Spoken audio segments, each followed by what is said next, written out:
general sense of Nigerian equities markets today, losing a bit of ground. But you know, I always say in Nigeria recently it's sideways trading, one day up, one day down. What do we make of it? You're absolutely correct, Lerato. The market was down by just under 1.9% today. However, on a year-to-date basis, the market is up by around about 6%. I think what investors are really looking for is a bit of clarity on the M&A activities in the market.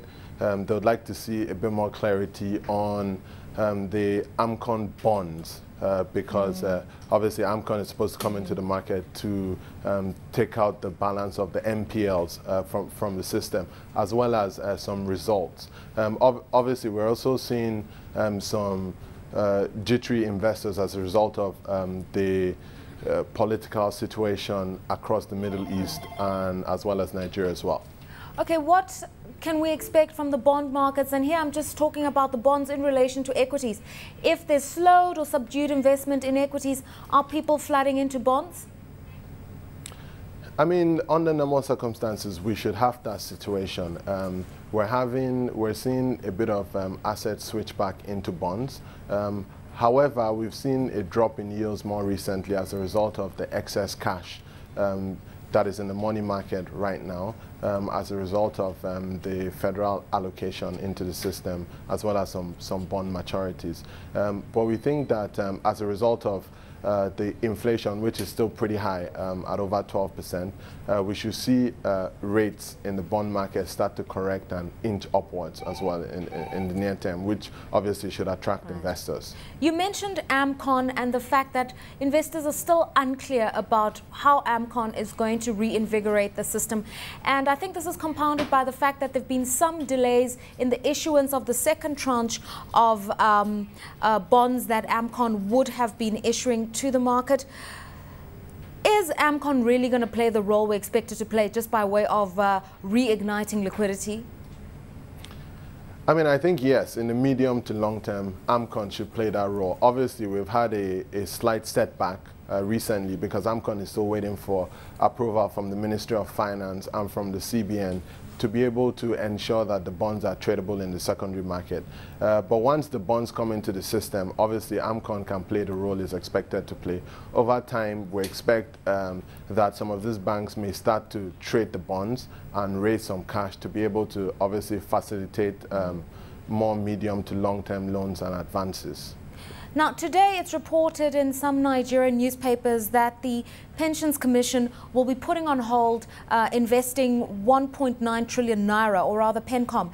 And for them, issues around the non-existence of an inflation index bond platform is a real concern because they just feel that it's a bit too risky investing in bonds at the moment. Your sense?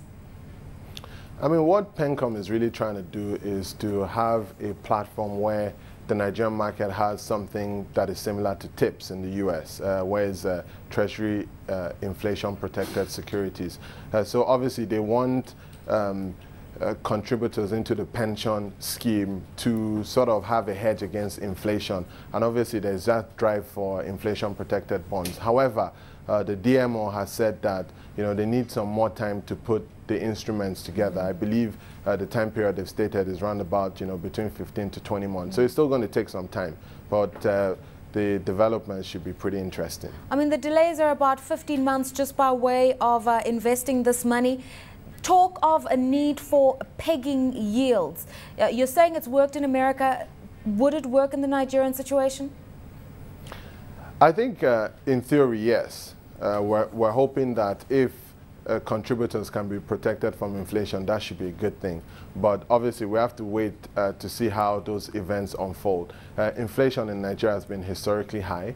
So if you invest in a 3-year bond that is paying you, say, 11.5% or so, and inflation is at 12, obviously there's a negative real rate of return. So the Pension Commission is looking to sort of hedge that risk and neutralize that risk for investors. How attractive are Nigerian bonds and how mature is the market in light of what you've mentioned as pervasive inflationary risks and the fact that the Naira, although stable at 152, 153, constantly has needed some sort of CBN intervention for defense?